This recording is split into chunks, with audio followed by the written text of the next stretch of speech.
का इनकार करना। मिसाल के तौर पर आदमी अल्लाह को मानता है, रसूल को नहीं मानता, या रसूल को मानता है, अल्लाह की किताबों को नहीं मानता, या अल्लाह की किताबों को मानता है, अल्लाह के फरिश्तों को नहीं मानता, या फरिश्तों को मानता है, तकदीर को नहीं मानता, तकदीर को मानता है, कयामत को नहीं मानता। जितनी चीजों पर ईमान लाना जरूरी है, अनिवार्य है, कंपलसरी है, उन चीजों में से किसी चीज का इनकार करने वाला काफिर है, और काफिर भी जन्नत में नहीं जाएगा, जहन्नम में जाएगा।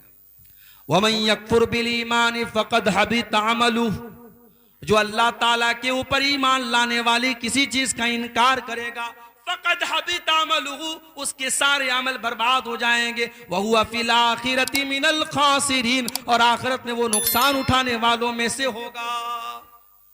कुरान में बार बार अल्लाह कहता है हमने काफिरों के लिए जहन्नम तैयार कर रखी, हमने काफिरों के लिए जहन्नम तैयार करके रखी। जो काफिर होगा, जो कुफ्र करेगा, उसके लिए जन्नत हराम है और जहन्नम में वो दाखिल।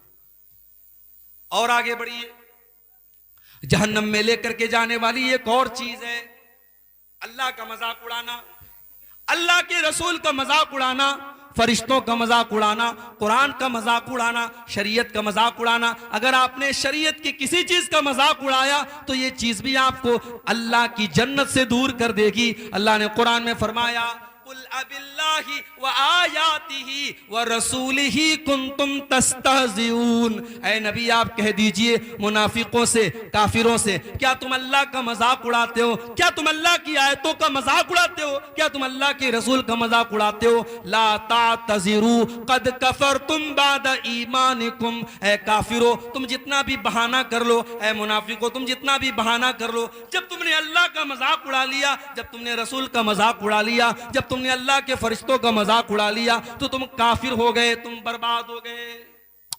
इसलिए अल्लाह और उसके रसूल का मजाक उड़ाने वाला काफिर हो जाता है मेरे भाई। तो जब मजाक उड़ाने वाला काफिर हो जाता है, तो जो नबी को गाली देता है, जो नबी को बुरा भला कहता है, जो नबी पर ताने मारता है, अब जरा सोचो उसका अंजाम क्या होगा। अल्लाह के नबी के दौर में एक आदमी इस्लाम कबूल करता है, मुसलमान होता है, पढ़ा लिखा था। अल्लाह के नबी ने उसे ड्यूटी सौंपी कि कुरान जब उतरे तो उस कुरान को लिखने वाले सहाबा में आपने उस इंसान को भी शामिल कर दिया कि जब कुरान उतरे तो तुम लिख लिया करो। बुखारी के अल्फाज हैं, कुछ दिनों तक वो अल्लाह के नबी के साथ रहा और अल्लाह के नबी के साथ कुछ कुरान की आयतों को उसने लिखा भी, और उसके बाद वो मुर्तद हो गया, वो काफिर हो गया, वो इस्लाम को छोड़ के चला गया, दोबारा ईसाई बन गया। जब वो ईसाई बन गया, उसने जाकर के लोगों में ये प्रोपेगेंडा शुरू कर दिया, ये फैलाना शुरू कर दिया, अरे मोहम्मद को तो कुछ नहीं आता, जो मैंने लिख करके दिया है बस उतना ही आता है, उससे ज्यादा तो मोहम्मद को कुछ भी नहीं आता है। अल्लाह के नबी पर झूठी तोहमत लगा रहा है, झूठा बोहतान लगा रहा है, इल्जाम लगा रहा है। अल्लाह के नबी खामोश रहे, कोई जवाब नहीं दिया। अल्लाह के ऊपर आपने छोड़ दिया कि अल्लाह तेरे नबी का मजाक उड़ा रहा है, अब तू फैसला कर। कुछ दिनों के बाद उसकी मौत हो गई, वो आदमी मर गया। मरने के बाद उसकी कौम के लोगों ने उसको कब्रिस्तान में ले जाकर के दफन किया। रात को दफन किया, अगले दिन क्या देखते हैं, उसकी लाश कब्र के बाहर पड़ी हुई है। उसके साथियों ने कहा लगता है मोहम्मद सल्लल्लाहु अलैहि वसल्लम और उनके साथियों ने बदला लिया है, इससे दुश्मनी ली है और इसको कब्र से बाहर निकाला है। उन्होंने और गहरी कब्र खोदी और गहरा गड्ढा खोदा और उसमें उसको दफन कर दिया। अगले दिन फिर जाके देखा तो लाश बाहर रखी हुई है। 3 दिन तक लगातार गड्ढा खोदते रहे, उस इंसान की लाश को जमीन में दफन करते रहे, लेकिन जमीन ने उसकी लाश को कबूल न किया। जब तीसरे दिन भी ऐसा होता चला गया, वो समझ गए कि ये इंसान का काम नहीं है, ये अल्लाह का काम है, ये अल्लाह का की तरफ से गजब नाजिल हो रहा है। उन्होंने ले जाकर के उसकी लाश को कूड़े में फेंक दिया। मेरे भाइयों, आज भी अगर कोई नबी का मजाक उड़ाता है, कोई अल्लाह का मजाक उड़ाता है, उसका अंजाम बहुत बुरा होने वाला है। ये बात याद रखो। 1400 साल से लेकर के आज तक की तारीख गवाह है। नबी अकरम का मजाक उड़ाने वाला और इस्लाम का मजाक उड़ाने वाला आखिरत में तो जो होगा होगा, दुनिया में भी वो बर्बाद होने वाला है मेरे प्यारे साथी। और आगे बढ़िए, एक और चीज हमें जहन्नम में लेकर के जाने वाली है। या अय्युहल्लज़ीना आमनू ला ताकुलुर रिबा अज़आफ़म मुज़ाअफ़ा। ऐ ईमान वालो, तुम सूद न खाना, तुम ब्याज न खाना। वत्तकुल्लाह लअल्लकुम तुफ्लिहून, अल्लाह से डरो तभी तुम कामयाब हो सकते हो। तुम सूद खा करके कामयाब नहीं हो सकते। सूद खाने वाला, ब्याज खाने वाला, ये भी जहन्नम को अपने ऊपर लाजिम कर रहा है। अल्लाह के नबी ने सिर्फ सूद खाने वाले पर लानत नहीं की, आपने फरमाया लअनल्लाहु आकिल रिबा व मूकिलहु व कातिबहु व शाहिदैहि, अल्लाह ताला की लानत हो सूद खाने वाले पर, सूद खिलाने वाले पर, सूद लिखने वाले पर, सूद की गवाही देने वाले पर। और आपने फरमाया सब बराबर हैं। इसीलिए उलमा कहते हैं कि बैंक में कोई जॉब करना सही नहीं है, क्योंकि बैंक का पूरा काम सूद पर होता है। बैंक में आप कोई भी काम करेंगे वो सूद में सपोर्ट होगा, वो ब्याज में सपोर्ट होगा। आज बैंक में जॉब करना तो छोड़ दीजिए, मुसलमान धड़ल्ले से सूद खा रहा है। सूद पर मुसलमान अपने मुसलमान भाई को कर्जा दे रहा है और ब्याज की रकम धड़ल्ले से खा रहा है। मेरे प्यारे साथियों, ये सूद खाना, अक्लुर रिबा, ये ब्याज खाना, ये अल्लाह के नबी फरमाते हैं कि हलाक कर देने वाले गुनाहों में से, जहन्नम में लेकर के जाने वाले गुनाहों में से है। और इतना बड़ा गुनाह है सूद खाना। अल्लाह के नबी फरमाते हैं सूद के 70 से भी ज्यादा दर्जे हैं, जिनमें सबसे हल्का दर्जा ये है अयज़नी अर्रजुलु बि उम्मिही, इंसान अपनी सगी माँ के साथ जिना करे।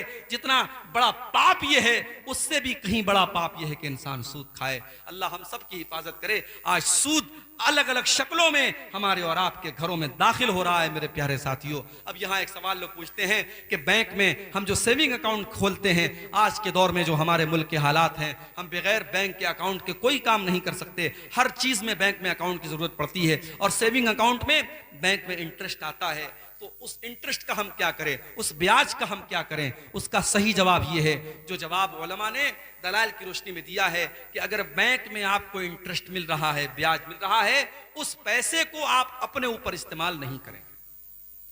उस पैसे को आप अपने ऊपर इस्तेमाल नहीं करेंगे। जिन उलमा ने कहा उससे रास्ता बना दिया जाए, उससे लेटरिन बना ली जाए, वो बिल्कुल सही बात नहीं है। रास्ता हमारी जरूरत की चीज है, लेटरिन हमारी जरूरत की चीज है।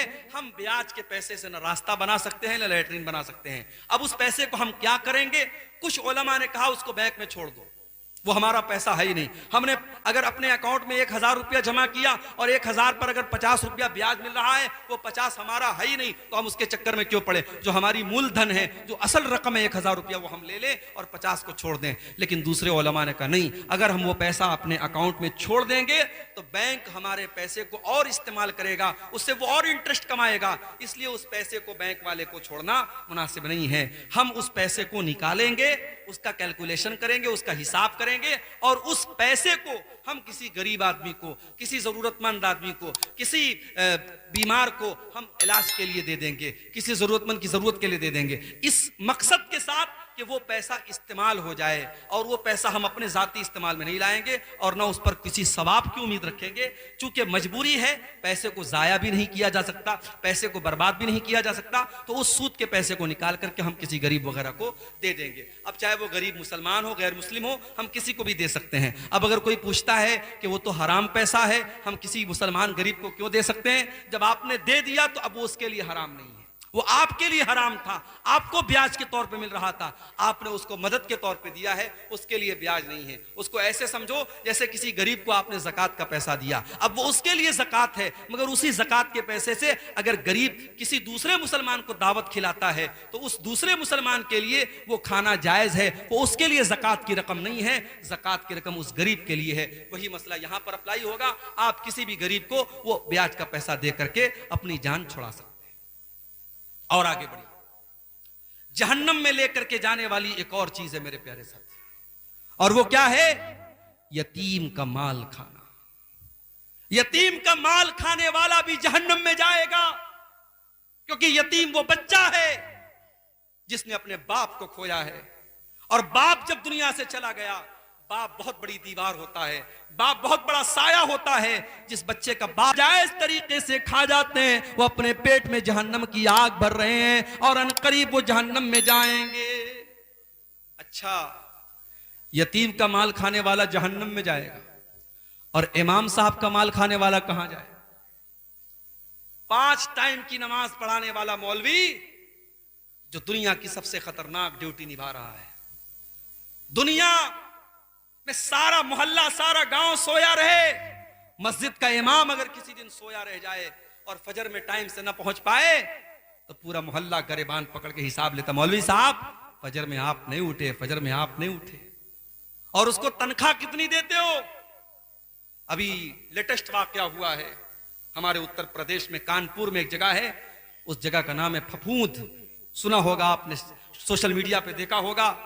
मौलवी साहब बेचारे नौजवान आदमी, 5,000 रुपया सैलरी उनको मिल रही थी, पंखे से लटक करके उन्होंने जान दे दी, सुसाइड कर लिया। इमाम साहब का कमरा खोला गया तो इमाम साहब की लाश मिलती है। यह कौम सिर्फ यतीमों का माल नहीं खा रही है, यह कौम अपने इमामों और अपने मस्जिदों के इमामों और हाफिजों का भी खून चूस रही है। मेरे प्यारे साथियों, इस कौम के पास शादी में उड़ाने के लिए लाखों हैं, हराम रास्तों पे खर्च करने के लिए करोड़ों हैं, और मस्जिदों में ढंग के इमाम रखने के लिए इसके पास तनख्वाह के पैसे नहीं है। जब इमाम साहब नमाज पढ़ाते हैं तो ये कौम कहती है इमाम साहब थोड़ा और अच्छी क़िरात कीजिए। इमाम तलाश करती है तो सोचती है कि इमाम अब्दुर्रहमान सुदैस का और इमाम सऊद शुरैम की आवाज वाला हमको इमाम मिल जाए, और तनख्वाह क्या देगी? 5,000 रुपया।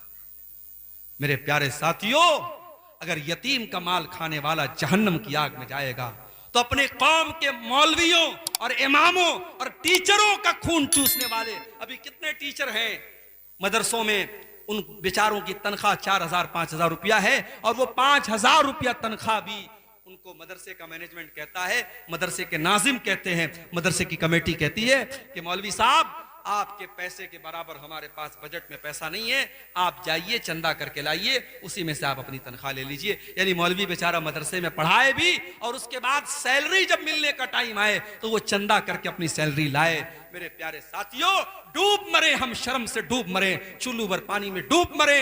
मेरे नबी ने कहा था मजदूर को उसका पसीना सूखने के पहले उसकी मजदूरी दे दो।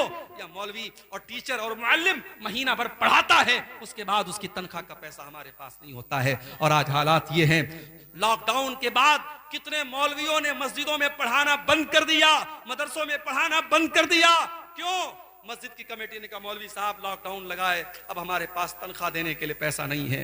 मस्जिद के जिम्मेदारों ने कहा, मदरसे के जिम्मेदारों ने कहा, वो मौलवी बेचारा जिसने आज तक कभी रिक्शा नहीं चलाया, जिसने आज तक कभी टाली नहीं चलाई, जिसने आज तक कभी टोटो नहीं चलाया, उस मौलवी के सारे रोजी रोटी के रास्ते बंद हो गए। उसने लॉकडाउन में कर्जे ले लेकर और लोगों से भीख मांग मांग कर अपने बच्चों का पेट पाला। और जब लॉकडाउन खत्म हुआ उसने तय कर लिया अब किसी की गुलामी नहीं करना है, अब मस्जिद की इमामत नहीं करना है, अब मदरसे में टीचर नहीं बनना है। अब आज वो जाके बिजनेस कर रहा है और मजदूरी कर रहा है, लेकिन उसका कहना है कि मैं ये गुलामी नहीं करूंगा, मैं मस्जिद में इमामत नहीं कराऊंगा। आज मेरे पास फोन आता है मेरे भाई, कभी गुजरात से आता है, कभी मुंबई से आता है, कभी दिल्ली से आता है, शेख अब्दुल गफ्फार साहब कोई अच्छी आवाज वाला इमाम बता दीजिए, कोई अच्छी तकरीर करने वाला जुमा का खतीब बता दीजिए, कोई अच्छा कुरान पढ़ाने वाला हाफिज बना दीजिए, बता दीजिए। आज हिंदुस्तान में लाखों मदरसे हैं, हर साल हजारों हाफिज और कारी और आलिम बन के निकल रहे हैं। मगर मेरे भाइयों, ये हाफिज और ये आलिम ये मदरसों में नहीं पढ़ाना चाहते, ये मस्जिदों में इमाम नहीं बनना चाहते। उनकी जिंदगी इतनी खराब कर दी गई, इतनी बेकार कर दी गई और उनको इतनी कम तनख्वाह दी जाती है, अब इस लाइन में कोई आना नहीं चाहता है। मेरे प्यारे साथियों, अगर यतीम बेबस है, अगर यतीम बेसहारा है और यतीम का माल खाने वाला, अल्लाह कुरान में कह रहा है कि उसके पेट में, उस हरामखोर के पेट में जहन्नम की आग भरी जाएगी। तो जो उन उलमा का, उन मस्जिदों के इमामों का और उन मदरसे के मौलवियों और हाफिजों का पैसा खा जाते हैं और उनका खून चूसते हैं, वो भी अपने अंजाम के लिए तैयार रहें, उनका अंजाम भी बहुत बुरा होने वाला है।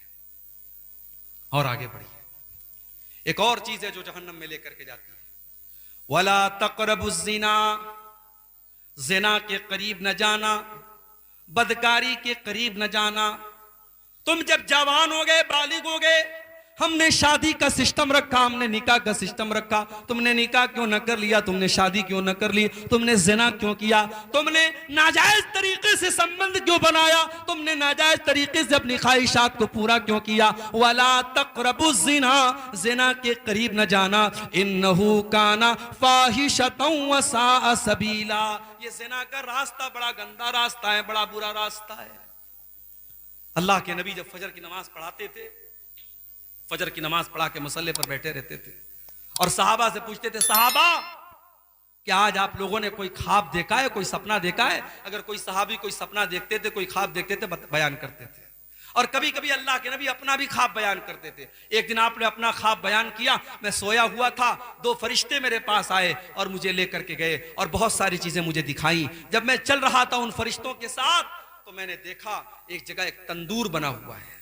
अब पता नहीं तंदूर को आपकी बंगला जबान में क्या बोलते हैं, जो रोटी जहां बनती है, जिस दुकान पे आपने देखा होगा एक चूल्हा टाइप की एक चीज होती है जिसके अंदर रोटी को पकाते हैं, उसको तंदूर बोलते हैं। तो अल्लाह के नबी ने कहा कि मैंने तंदूर के जैसी एक चीज देखी, फैज़ा फीही लगतुन व अस्वात, मैंने देखा कि उसके अंदर से चिल्लाने की आवाज आ रही है, उसके अंदर से चीखने की आवाज आ रही है। मैंने फरिश्तों से पूछा ये किन लोगों की आवाज है? फरिश्तों ने कहा भी आप आगे चलिए, हम बाद में बताएंगे। जब बाद में अल्लाह के नबी ने पूछा वो किसकी आवाज थी, तो फरिश्तों ने कहा हाउलाई ज़ुनात व ज़वानी, अल्लाह के नबी ये जानियों, ये जिनाकार मर्दों की और जिनाकार औरतों की आवाज थी। उनके नीचे से जहन्नम की आग का अंगारा और जहन्नम की आग उनकी शर्मगाह के अंदर दाखिल होती है और इस करतूत की सजा उनको इस तरीके से बराबर जहन्नम में मिलती रहेगी कि उनको एक तंदूर में डाला जाएगा। और जिस तरीके से तंदूर में किसी चीज को पकाया जाता है, उन हराम खोरों, उन जानियों और उन बदकारों की शर्मगाह में आग के शोले जाएंगे और वो चिल्लाएंगे और चीखेंगे। अल्लाह के नबी ने यह अजाब का मंजर देखा था। आज हालात क्या है मेरे भाई? आज हालात ये है, इसी सीमांचल में लोगों ने मुझे बताया कि कितने लड़के और लड़की जब नाजायज ताल्लुक बना लेते हैं और पकड़े जाते हैं तो पंचायत ये फैसला सुनाती है कि लड़का और लड़की दोनों ने गलत काम किया है, लेकिन सजा लड़के को दी जाएगी। लड़के पर 1 लाख रुपए की पेनाल्टी लगाई जाती है और वो 1 लाख लड़का उस लड़की के घर वालों को देता है। और मुझे यहां तक लोगों ने बताया कि बाज बेगैरत और बेशरम लड़कियां इसको पेशा बना लेती हैं और अलग अलग लड़कों को फंसाती हैं। और जब ये मामला जब ये पंचायत में जाता है तो यही फैसला सुनाया जाता है कि लड़का 1 लाख रुपया जो है उसको दे और इस तरीके से उसका काम चलता है। मेरे भाइयों, जिनाकार मर्द और जिनाकार औरत ये दोनों सोसाइटी के लिए बहुत बड़ा अजाब है। अल्लाह ने सूरह नूर के अंदर फरमाया अज़्ज़ानियतु वज़्ज़ानी फजलिदू कुल्ल वाहिद मिनहुमा मिअता जल्दा, जिनाकार मर्द को और जिनाकार औरत को अगर वो कुंवारे हैं तो 100 कोड़े की सजा दे दो, 100 कोड़े उनको मारो। और जब ये सजा दो तो किसी बंद कमरे में मत दो। अल्लाह ने फरमाया वलियशहदा अज़ाबहुमा ताइफतुम मिनल मोमिनीन, जिनाकार मर्द को और जिनाकार औरत को खुलेआम ये सजा दी जाए। अगर वो कुंवारा है तो 100 कोड़े की सजा दी जाएगी और शहर से निकाल दिया जाएगा 1 साल के लिए। और अगर शादीशुदा है, अगर लड़की शादीशुदा है, अगर लड़का शादीशुदा है तो शरीयत का ये फैसला है कि उसको रज्म कर दिया जाएगा, उसको पत्थरों से मार मार के खत्म कर दिया जाएगा, उसको सजाए मौत दे दी जाएगी। और मुझे स्टेटमेंट याद आता है राज ठाकरे का, जब दिल्ली में निर्भया कांड हुआ था और एक लड़की को 18-19 साल की लड़की को चलती बस में उसके साथ रेप किया गया और उसकी शर्मगाह में बड़ी बेरहमी से उसको जख्मी किया गया और उसके साथ जानवरों जैसा सलूक किया गया। तो उस मीडिया में वो कांड बहुत ज्यादा फैला था। उस वक्त राज ठाकरे ने एक स्टेटमेंट दिया था, उसने कहा था कि अगर जिना की सजा और बलात्कार की सजा वो दे दी जाए जो इस्लाम ने मुकर्रर की है और जो कुरान ने बताई है तो शायद ये रेप के केस बंद हो जाएंगे। मगर एक बात मुझे कहने दीजिए कि अदालत की नजर में रेप क्या है? लड़का लड़की के साथ जबरदस्ती करे तो ये रेप है। लेकिन इस्लाम की नजर में अगर इल्लीगल तरीके से, गैर कानूनी तरीके से अगर लड़का लड़की बगैर शादी के, बगैर मैरिज के अगर आपस में संबंध बनाते हैं तो ये रेप ही कहलाएगा, ये जिना ही कहलाएगा और दोनों को सजा दी जाएगी। अगर आपस की सहमति से ये काम हो रहा है तो दोनों को सजा दी जाएगी और अगर लड़का लड़की के साथ जबरदस्ती कर रहा है तो लड़की को सजा नहीं दी जाएगी लेकिन लड़के को सजा दी जाएगी। मेरे प्यारे साथियों, ये जिना समाज के लिए बहुत बड़ा नासूर है। और आज मैं फिर वही बात कहता हूं जो मैं अक्सर अपनी तकरीरों में कहता हूं कि जिनाकारी को अगर रोकना है एक ही तरीका है मेरे भाइयों, सेकंड कोई ऑप्शन नहीं है। आपको अपनी नौजवान नस्ल को, अपनी बच्चियों को, अपने बच्चों को इस दौर में जब बेहयाई फैल चुकी है और मोबाइल हर आदमी के हाथ में है और हर तरीके की बुराई आसान हो चुकी है और बड़ी आसानी से जिना हो सकता है, इस दौर में अगर अपने बच्चों को जिना से बचाना है बस एक ही रास्ता है मेरे भाई, निकाह को आसान कर दो। लड़की 18 साल की 19 साल की हो गई, लड़का 20 साल का 22 साल का हो गया, शादी के काबिल हो गए, शादी की उम्र हो गई, देर मत करो, बहाने न करो, जहेज का लालच छोड़ दो, बारात का चक्कर छोड़ दो, रस्मों रिवाज की बेड़ियां छोड़ दो।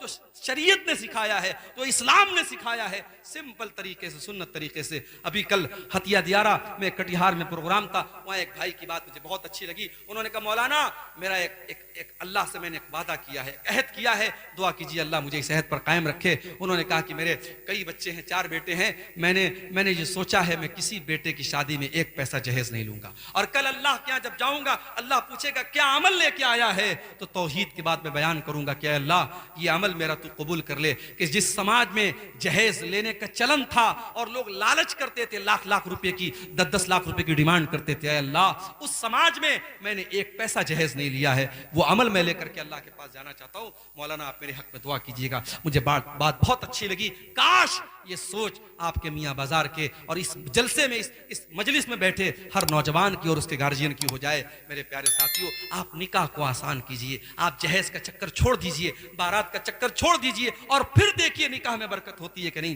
फिर आपके घर में सुकून आता है कि नहीं, फिर आपके घर में भलाई आती है कि नहीं। आप अगर ज़िना को रोकना चाहते हैं तो आपको निकाह को आसान करना पड़ेगा। और आगे बढ़िए, जहन्नम में लेकर के जाने वाला एक और अमल है अपनी जिम्मेदारी को सही तरीके से ना निभाना। अगर आप अपनी जिम्मेदारी को सही तरीके से नहीं निभा रहे हैं तो आपके ऊपर जन्नत हराम हो जाएगी। अल्लाह के नबी फरमाते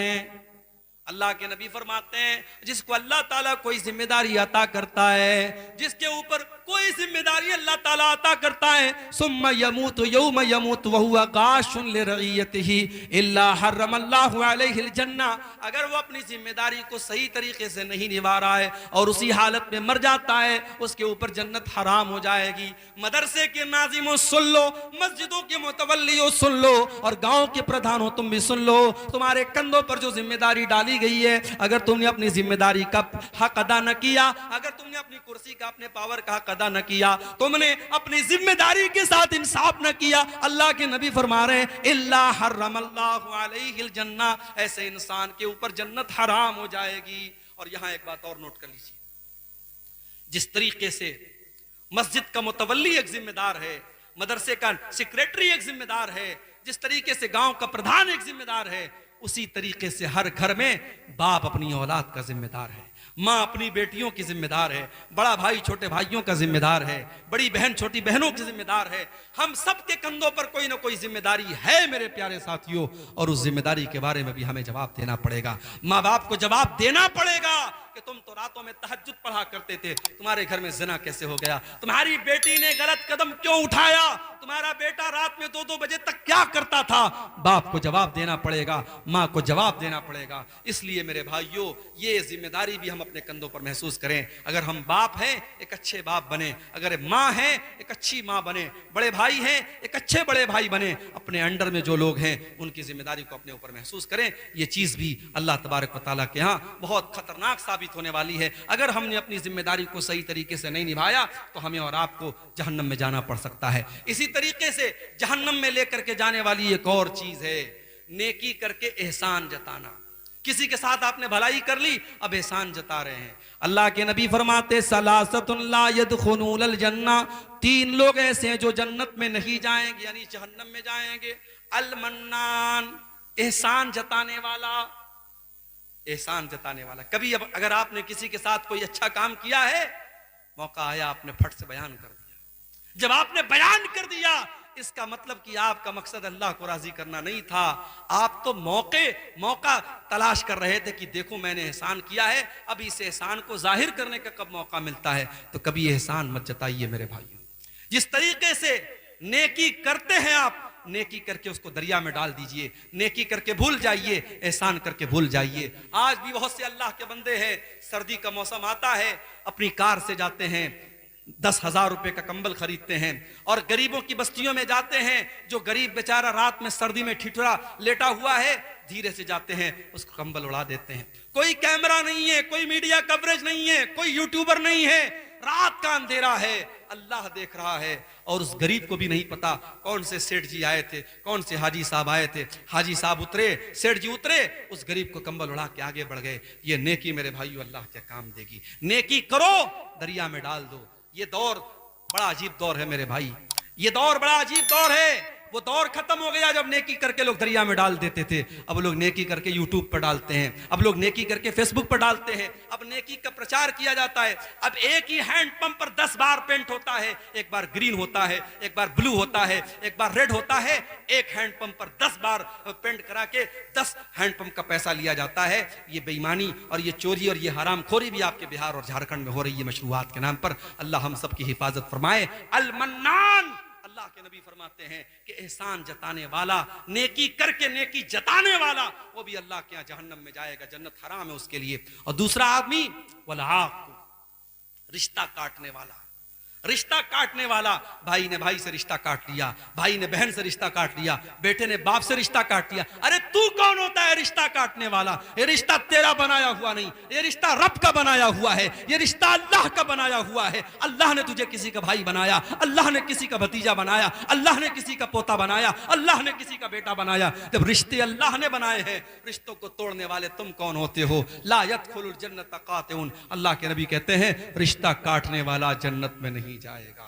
मेरे प्यारे साथियों, अलाक को अल्लाह के नबी इस हदीस में कह रहे हैं रिश्ता काटने वाला। और जब रिश्ते के काटने की बात आई तो एक बात और सुन लो, दूसरे रिश्तों में अगर आपने गड़बड़ी की तो कुछ तो माफी की गुंजाइश है, लेकिन अगर माँ बाप के साथ गड़बड़ी की, जिस माँ ने जन्म दिया, जिस बाप ने उंगली पकड़ के चलना सिखाया, जिस माँ ने खून जिगर पिला के तुझे जवान किया, और जिस बाप ने खून पसीना एक करके तुझे किसी काबिल बनाया, अगर उस माँ के साथ तूने बदतमीजी की, उस बाप के साथ तूने अगर बदतमीजी की, उस माँ से रिश्ता तूने तोड़ दिया, उस बाप से रिश्ता तोड़ लिया, तो अल्लाह के नबी फरमाते हैं 2 गुनाहों को अल्लाह ताला माफ नहीं करेगा। 2 गुनाहों की सजा अल्लाह ताला दुनिया ही में दे देता है। अल बग्य व उकूकुल वालिदैन, एक जुल्म व सितम करने की सजा और दूसरे वालिदैन को तकलीफ देने की सजा। ये 2 गुनाहों की सजा अल्लाह ताला दुनिया ही में दे देता है।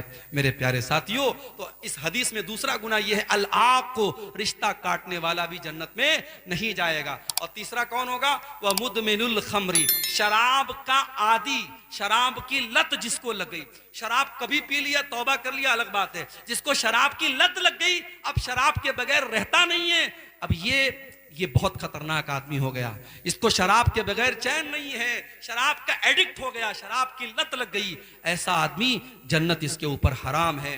आज भी समाज में ऐसे लोग मिलते हैं जो शराब के इस कदर आदी हो जाते हैं कि बगैर शराब पिए वो घर में नहीं आते हैं, और अच्छे खासे अच्छे खानदान के हैं, नेक और अच्छे घराने के हैं, मगर शराब की लत लग गई। अब घर में जब आते हैं शराब पी के आते हैं, कभी बीवी को गाली देते, कभी बच्चों को गाली देते हैं। कितने गरीबों को मैं देखता हूं, शौहर इस तरीके से शराब पी के आता है और बीवी बेचारी दूसरों के घर में जाके झाड़ू पोछा लगाती है, बर्तन मांजती है और काम करती है, और वो बीवी जब पैसा कमा के लाती है, शौहर उस पैसे से जाके फिर शराब पी लेता है। ऐसे शौहर भी समाज के अंदर मौजूद हैं, और ऐसे शौहरों को बड़ा याद रहता है कि साहब मेरी बीवी मेरी खिदमत क्यों नहीं करती, मेरी बीवी मेरी बात क्यों नहीं मानती। अरे तू अपनी बीवी का कितना हक अदा कर रहा है? इस्लाम में 1 वे ट्रैफिक नहीं है मेरे भाई। अगर शौहर का हक बीवी के ऊपर है तो बीवी का हक भी शौहर के ऊपर है। जो अपनी बीवी की कमाई खाता है वो हरामखोर सुन ले, वो बेगैरत सुन ले, तेरी बीवी का काम कमाना नहीं था, तेरी बीवी दूसरों के घर में जाके बर्तन मांज रही है और तू बैठ के शराब पी रहा है, तो बहुत बड़ा बेगैरत है। और सुन लो, कान खोल के सुन लो, बेगैरत भी जन्नत में नहीं जाएगा, बेगैरत भी जन्नत में नहीं जाएगा। अल्लाह के नबी ने फरमाया अद्दयूस अल्लज़ी युक़िर्रु फ़ी अहलिल खुबुस, वो बेगैरत इंसान जिसके घर में बेहयाई हो रही हो, बेशर्मी हो रही हो और उसको कोई फर्क ना पड़ रहा हो, उस बेगैरत का अंजाम भी यही होने वाला है कि वो जहन्नम की आग में जलेगा। और आगे बढ़िए, जहन्नम में लेकर के जाने वाला एक और अमल है जबान का गलत इस्तेमाल। जबान का गलत इस्तेमाल करने वाला भी जहन्नम की आग में जलेगा। अल्लाह के नबी से पूछा गया कि सबसे ज्यादा जहन्नम में लेकर के जाने वाली कौन सी चीज है? आपने फरमाया अल फमु वल फर्जू, जबान और शर्मगाह, ये 2 चीजें सबसे ज्यादा जहन्नम में लेकर के जाने वाली हैं। जबान से इंसान झूठ बोलता है, जबान से इंसान गीबत करता है, जबान से चुगली करता है, जबान से दूसरों की इज्जत उछालता है। जबान और शर्मगाह का गलत इस्तेमाल करने वाले सबसे ज्यादा जहन्नम में जाएंगे। इसीलिए अल्लाह के नबी फरमाते हैं ला यदखुलुल जन्नत नम्माम, चुगलखोर इंसान जन्नत में नहीं जाएगा, चुगलखोरी करने वाला जन्नत में नहीं जाएगा, यानी जहन्नम में जाएगा। और यहां एक बात और बता दूं, चुगलखोर किसको कहते हैं भाई?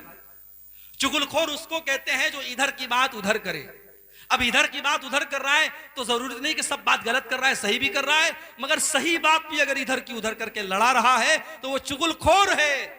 और अगर दो भाइयों में सुलह कराने के लिए कोई इंसान आगे बढ़ता है और झूठ भी बोल देता है लेकिन दो भाइयों को मिला देता है, अल्लाह के नबी फरमाते हैं लईसल कज़्ज़ाबुल लज़ी युस्लिहु बैनन नास, दो बिछड़े हुए लोगों को मिलाने के लिए अगर कोई झूठ भी बोल देता है तो ऐसा झूठ अल्लाह क्या माफ है। पता ये चला कि अगर हमारे सच बोलने से दो भाई लड़ने लगते हैं तो वो सच बोलना हराम है, और अगर हमारे झूठ बोलने से दो बिछड़े हुए मिल जाते हैं वो झूठ बोलना जायज है। मेरे भाइयों, इस्लाम में सुलह सफाई की बड़ी अहमियत है। मैं जानता हूं आपके गांव में भी कुछ ऐसे जरूर मामलात होंगे, हर गांव में रहते हैं कि कभी कहीं भाई भाई में मसला चल रहा है, कहीं जो है बाप बेटे में मसला चल रहा है, जहां भी मन मुटाव है, दिल में मैल कुचैल है, साफ कर लो मेरे भाई। चुगलखोरी न करो, गीबत न करो, जुबान का गलत इस्तेमाल न करो। अल्लाह के नबी फरमा रहे जहन्नम में सबसे ज्यादा लेके जाने वाली कोई चीज है तो जुबान और शर्म का है। और आगे बढ़िए, एक और चीज जहन्नम में लेकर के जाने वाली है और वो चीज है औरत की बेहयाई। औरत जब बेहया हो जाए, जब उसका कपड़ा, उसकी ड्रेस, उसका लिबास उसके जिस्म को नुमाया करने लगे, जाहिर करने लगे, जब वो कपड़ा पहन करके निकले तो मकसद अपने जिस्म की और अपने हुस्न की नुमाइश करना हो, ऐसी औरत भी कान खोल करके सुन ले। अल्लाह के नबी फरमाते हैं वनिसाउन कासियातुन आरियातुन मुमीलातुन माइलातुन, ऐसी औरतें जो कपड़ा पहनने के बावजूद नंगी होंगी। कयामत के पहले ऐसा दौर आएगा जब कपड़ा पहन करके औरतें नंगी होंगी, यानी कपड़ा इतना टाइट पहनेंगी, इतना ट्रांसपेरेंट पहनेंगी, इतना पारदर्शी पहनेंगी कि उस कपड़े से उनका जिस्म झलकेगा, उनका शरीर झलकेगा। ऐसी बेहया औरतें, अल्लाह के नबी फरमाते हैं रुऊसुहुन्ना कास्निमतिल बुख्तिल माइला, उनके सर के ऊपर जो उनके बालों का जूड़ा होगा, जो हेयर स्टाइल होगा, वो देखने में बुख्ती ऊंट के कोहान की तरह होगा। इसीलिए उलमा कहते हैं कि औरत को ऐसा जोड़ा नहीं बांधना चाहिए जो ऊंट के कोहान की तरह उभरा हुआ हो, उसे नॉर्मल अपना हेयर स्टाइल रखना चाहिए। अल्लाह के नबी बेहया औरतों की पहचान बता रहे हैं रुऊसुहुन्ना कास्निमतिल बुख्तिल माइला, ऐसी औरतें जो अपने सर के ऊपर बुख्ती ऊंट के कोहान की तरह जोड़ा बांधेंगी। ला यदखुलनल जन्ना, ऐसी औरतें जन्नत की खुशबू नहीं पाएंगी, और जन्नत की खुशबू पाना तो बड़ी दूर की बात है। वला यजिदन रिहाहा, ऐसी औरतें जहन्नम की आग में जाएंगी और जन्नत की खुशबू भी उनको महसूस नहीं होगी। इसी तरीके से तकब्बुर करना, घमंड करना, चाहे पैसे का घमंड हो, चाहे ओहदे का घमंड हो, चाहे अपने समाज में स्टेटस का घमंड हो, तकब्बुर भी इंसान को जहन्नम में लेकर के जाता है। अल्लाह के नबी फरमाते हैं अला उखबिरुकुम बि अस्हाबिन नार, क्या मैं तुमको जहन्नमी लोगों के बारे में न बता। तकबीर, हर वो आदमी जो अक्खड़ हो, हर वो आदमी जो बखील हो, और हर वो आदमी जो घमंडी हो। अक्खड़ और बखील होने के साथ साथ जो घमंडी भी है, तकब्बुर भी कर रहा है, वो इंसान जहन्नम में जाएगा। और अल्लाह के नबी एक दूसरी हदीस में फरमाते हैं ला यदखुलुल जन्नत मन कान फी क़ल्बिही मिस्क़ालु ज़र्रतिन मिन किब्र, जिसके दिल में जर्रा बराबर भी अगर तकब्बुर है, घमंड है, वो इंसान जन्नत में नहीं जाएगा। बहुत खतरनाक मामला है मेरे भाई, बहुत खतरनाक मामला है। तकब्बुर से बहुत कम लोग बच पाते हैं। हम और आपकी अल्लाह हिफाजत करे।